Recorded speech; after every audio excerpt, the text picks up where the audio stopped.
അങ്ങനെ ഒരു വീട് വെച്ചില്ലായിരുന്നെങ്കിൽ എൻ്റെ മോളെ എവിടെ കൊണ്ട് ഞാൻ ലാസ്റ്റ് നിമിഷം കിടത്തുമായിരുന്നു. ഇന്ന് വാടകക്കാരൊക്കെ വിടുവോ? ഒരു ബോഡി, ഒരു ഡെഡ് ബോഡി കൊണ്ടുവന്ന് കിടത്താൻ വിടുവോ? ആശുപത്രിയിൽ തന്നെ നമ്മൾ കൊണ്ടുപോയി വന്നേനെ. ഇന്ന് ആക്ച്വലി ശരീരം കൊണ്ട് പ്രസൻസ് കൊണ്ട് ഇവിടെ സിമിശേഷി ഇല്ലെങ്കിൽ മനസ്സുകൊണ്ട് നമ്മുടെ ഒപ്പം ഉണ്ട് എന്നുള്ളത്. കാരണം ഷൂട്ടിംഗ് തിരക്ക് കൊണ്ട് ഇന്ന് എത്തിപ്പെടാൻ പറ്റാത്തതാണ്. അല്ലെങ്കിൽ ഇന്ന് നമ്മുടെ സംഭാഷണത്തിൽ സിമിശേഷിയോട് ഉണ്ടാവണം എന്ന് ഭയങ്കരമായിട്ട് ആഗ്രഹം ഉണ്ടായിരുന്നു. എങ്കിൽ പോലും ഒന്ന് സിമിശേഷിനെ കണക്ട് ചെയ്ത് നോക്കാം, വിളിച്ചു നോക്കാം. തിരക്കില്ലെങ്കിൽ സിമിശേഷി എടുക്കുന്നൊരു പ്രതീക്ഷയോടെ തന്നെ.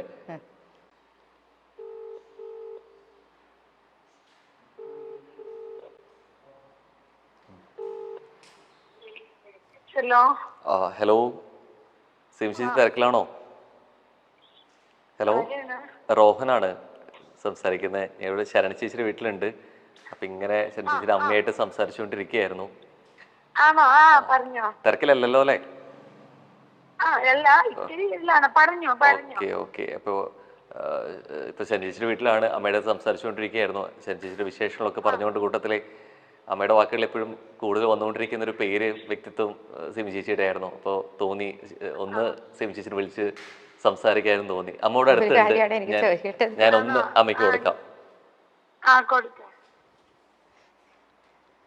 സീമ, ഞാൻ പറഞ്ഞതേ കാരണം നമുക്ക് സ്നേഹസീമ എന്നുള്ളൊരു വീട് സത്യമല്ലേ ഞാൻ പറഞ്ഞത്. എനിക്ക് അങ്ങനെ ഒരു വീട് വേണമെന്ന് ഒരിക്കലും ഇല്ലായിരുന്നു.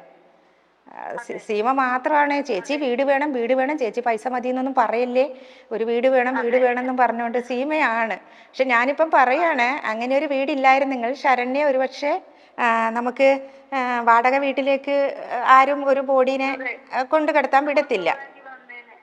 ഇല്ല. പക്ഷെ അപ്പോഴും ഞാൻ പറയാണ്, എങ്കിലും ആ വീടായില്ലെങ്കിലും സീമയുടെ വീട്ടില് എറണാകുളത്തേക്ക് ശരണ്യെ കൊണ്ടുപോയേനെന്നില്ലേ? കൊണ്ടുപോയില്ലേ? അതാണ് ഞാൻ പറയുന്നത്. ഒരിക്കലും എന്റെ മോളെ അനാഥയായിട്ട് ആശുപത്രിയിൽ നിന്ന് കൊണ്ടുപോകേണ്ടി വരില്ലായിരുന്നു. അല്ല, നമ്മുടെ വീട്ടിൽ ഇപ്പം ആര് വന്നാലും ഇപ്പൊ അതില് വന്നിരിക്കുന്ന അപ്പൂന്നാണെങ്കിലും അപ്പൂന്നൊക്കെ അറിയാൻ പറ്റും. നമ്മുടെ ഇവിടെ വലിയൊരു ഇതില്, കാരണം ഇങ്ങോട്ട് തിരിഞ്ഞാലും ഈ വീട് നിറച്ചും അവളാണുള്ളത്. ഞാൻ എവിടെ പോയാലും ഉള്ളത് അവളാണ്.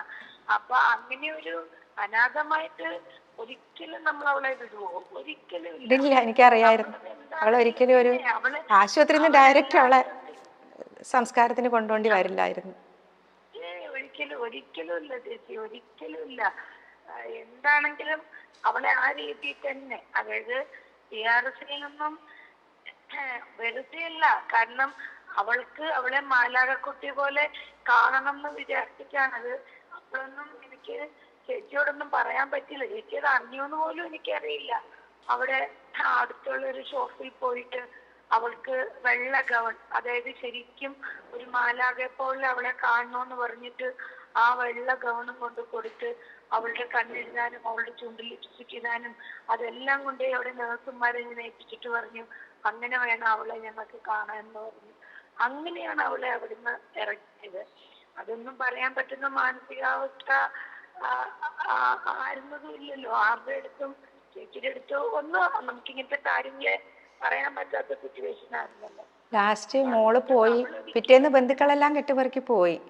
ഞാൻ ആരും കുറ്റം പറയല്ല, എല്ലാവർക്കും അവരവരുടെ തിരക്കുകൾ ഉണ്ടാവാം.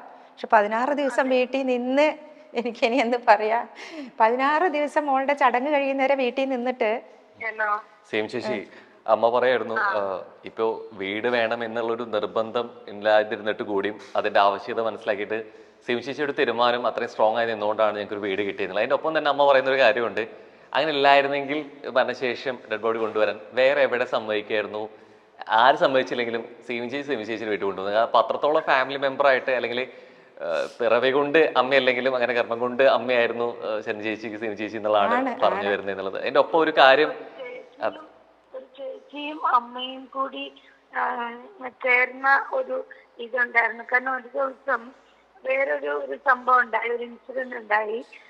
അന്ന് നമ്മൾ സ്നേഹസീമയിൽ നിൽക്കുന്ന സമയത്ത് അപ്പം അവിടെ ഒരു ബാധിക്കലൊരു ഗണപതി അമ്പലമുണ്ട്. അപ്പം അങ്ങോട്ടേക്ക് അവളുടെ തന്നെ എന്തോ ഒരു വഴിപാടിന് വേണ്ടി പോയ സമയത്ത് പെട്ടെന്ന് അവക്ക് ബാത്റൂമിൽ പോണോന്ന് തോന്നി. അപ്പം അവളുടെ വയറിൽ നിന്നും ഇങ്ങനെ ഒഴിഞ്ഞ്, അതായത് അത്രയും കുറച്ച് ഇതായിട്ടാണ് പോയത്.